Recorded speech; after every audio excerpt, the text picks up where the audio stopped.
Assalamualaikum warahmatullahi wabarakatuh. Alhamdulillahirabbil alamin. Wassalatu wassalamu ala asrofil anbiya'i wa mursalin wa ala alihi wa sahbihi ajma'in, amma ba'du. Yang saya hormati Bapak Ibu sekalian, dan yang terpenting santri dan santriwati yang saya cintai semua ya. Jadi kita di sini berkumpul, lebih enak kita ngobrol ya. Tadi Pak Imam sudah bicara panjang lebar ya. Tapi apalagi yang saya ingin kemukakan ya mengenai maf'ullah ya, dari sisi baiknya ya. Enakan ngobrol. Tapi tadi ada pertanyaan ya. Pak Prof Oman. Oh, ya, nanti ada hadiahnya ada katanya. sesi. Hadiahnya enggak? Oh, ada sesinya. Sesi pertanyaan berhadiah voucher Ahmad. Oh, ada voucher Ahmad. Alhamdulillah. Nilainya berapa Ustaz Fahmi kira-kira? Oh, baik. Baik. Oke. Jadi ini enaknya ngobrol-ngobrol aja ya. Jadi supaya lebih santai ya. Jadi kita nggak terlalu formal ya. Jadi anak-anakku semua nih, saya ada catatan ya, supaya nggak lupa, supaya kalian semua ini mungkin bisa mencatat atau paling tidak mengingat-ingat apa dari sisi yang terbaik ya.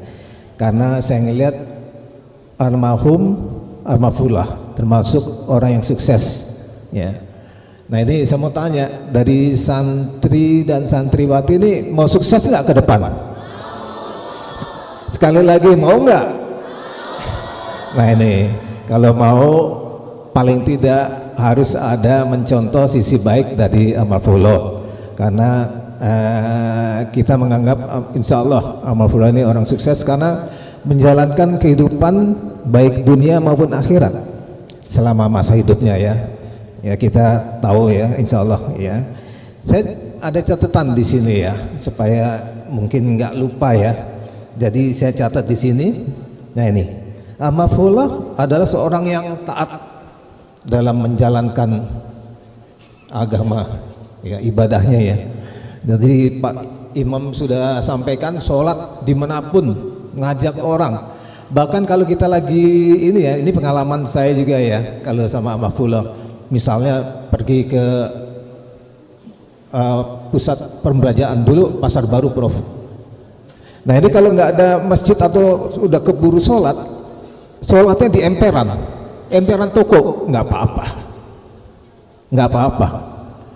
Iya, jadi dimanapun kita sholat, kalau bisa ada musola masjid kita masuk. Tapi kalau tidak, dimanapun juga harus sholat. Nah ini ya, ini salah satu contoh ya. Jadi dimanapun kita nggak usah malu. Kalau kita mesti sholat di manapun juga ya, meskipun di emperan atau di ini toko ya, nggak ada masalah. Ini yang saya ngelihat ya. Jadi begitu taatnya almarhumah menjalankan agamanya ya, sholat ya. Lalu juga almarhumah ini selalu biasanya menjaga wudhu. Nah ini santri ya, menjaga wudhunya, selalu menjaga wudhunya. Jadi kalau kenapa menjaga wudhunya? Karena selalu di tangannya atau di ini selalu ada biasanya Al-Quran, selalu baca ya, dan juga selalu di tangannya tuh ada tasbih, jadi selalu zikir ya, selalu zikir, tangannya selalu zikir. Dulu padahal sudah ada HP Prof, BlackBerry dulu ya, BlackBerry. Nah kalau kita sekarang mungkin kalau HP kita WA terus, mungkin WA grupnya ada 20, di atas 20 kali ya WA grupnya. Kalau beliau cuma satu WA-nya ke atas ya, jadi ini kita bisa ini ya, jadi WA-nya ini ke atas, hanya di atas ya. Oke. Itu yang saya lihat ya. Jadi almarhumah ini sangat taat menjalankan perintah dari Allah ya. Jadi lalu nah ini almarhumah ini kalau Qurannya kecil Prof, dibawa ada di, kebetulan tadi pagi saya lihat lagi, oh ini yang dibaca selalu ada Jadi saya di lemar, oh ini kok bisa ya gitu, maksudnya sekecil ini. Beliau tidak pernah pakai kacamata waktu membaca, jadi bisa dilihat sebetulnya sehat meskipun pada hari tuanya ya. Jadi mudah-mudahan santri di sini senang untuk membaca Al-Quran dan pasti harus khatam berapa periode sekali ya, jangan ditinggal ya. Nah ini, lalu nah ini saya catat ya, tadi Pak Imam sudah bilang gemar belajar dan ulet ya, ulet hingga hari tuanya itu betul ya, nggak ada, jadi nggak ada waktu luang karena belajar terus, nggak ada waktu. Kalau luang biasanya, nah ini santri ini kalau luang biasanya apa nih, biasanya istilahnya gabut ya, gabut.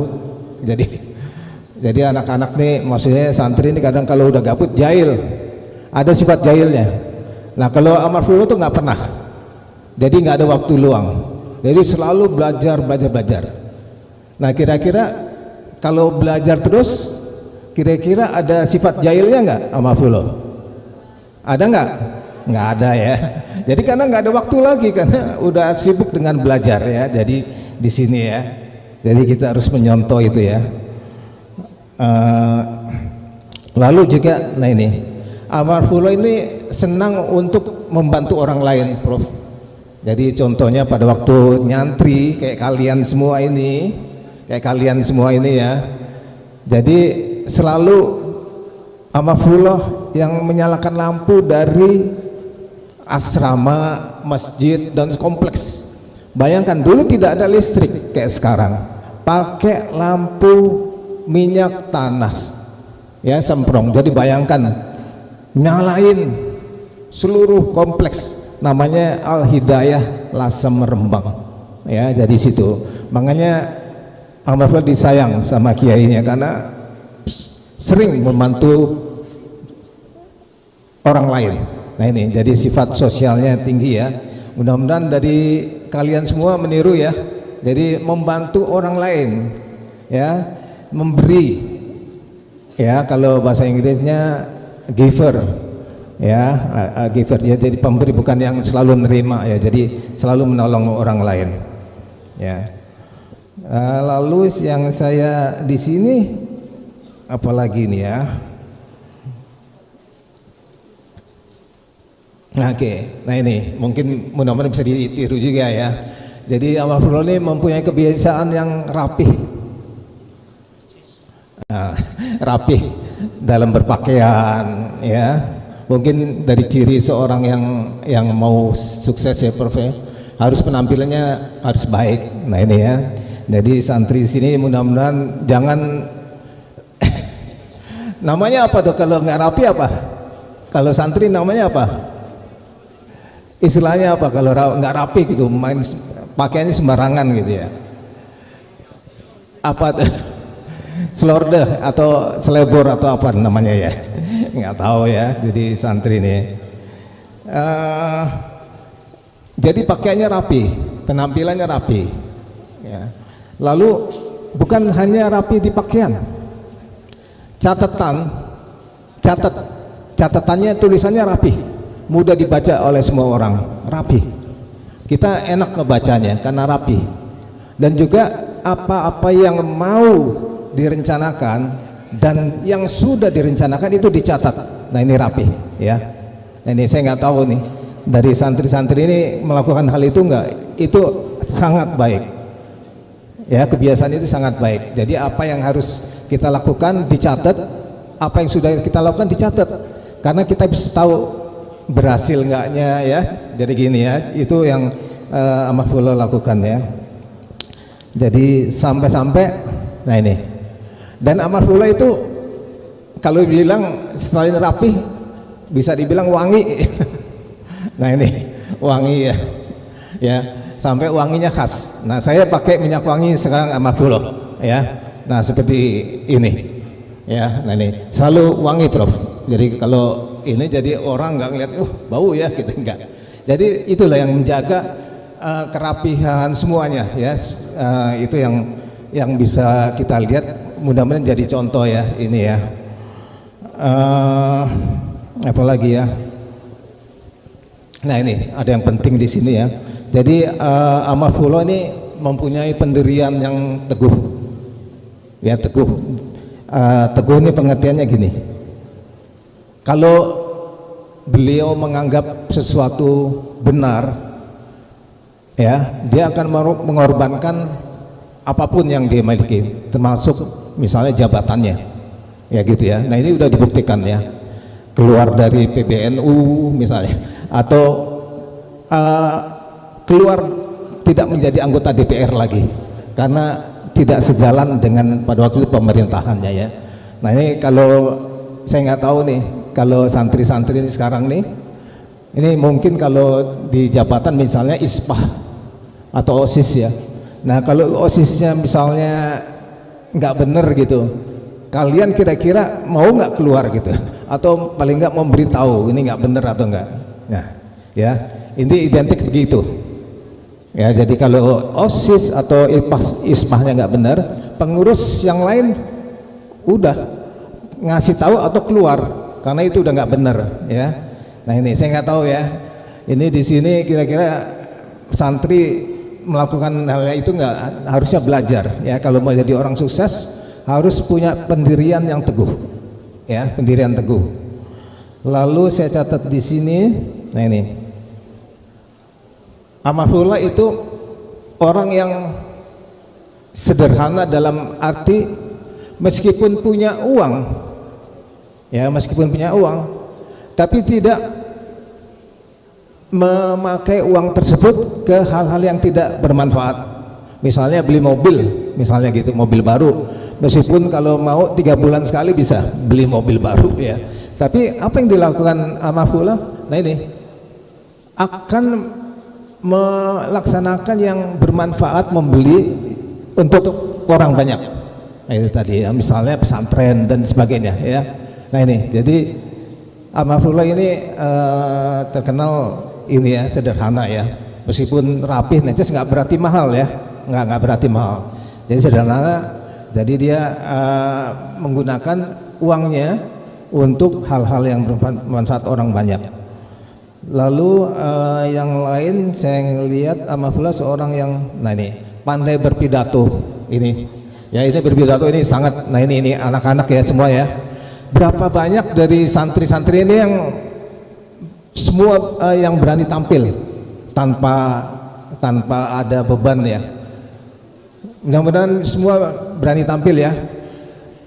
Ya, mudah-mudahan bisa tampil.